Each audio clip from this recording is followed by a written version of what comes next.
ou réforme déclarant l'état d'urgence nationale, en particulier dans le Kent.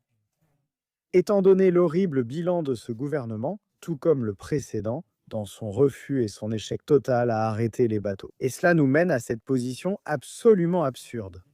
Je veux dire, pourquoi autorise-t-on même des recours pour des personnes dont les demandes d'asile ont été rejetées? Mais vous avez en fait vu maintenant le nombre de personnes faisant appel, le nombre d'appels ayant presque doublé en un an.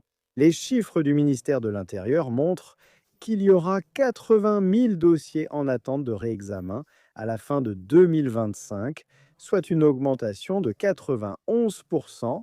Et donc maintenant, vous avez cette situation où le Kent va devenir le premier comté du Royaume-Uni à déclarer une urgence liée à l'immigration illégale en raison de la situation dangereuse dans laquelle se trouve actuellement le pays. Donc, le Conseil du comté du Kent cherche à déclarer une urgence liée à l'immigration illégale.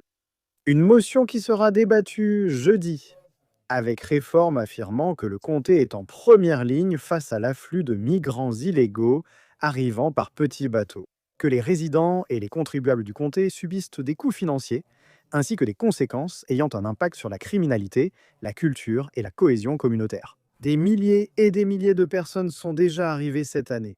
Plus de 40 000 personnes sont arrivées illégalement l'année dernière.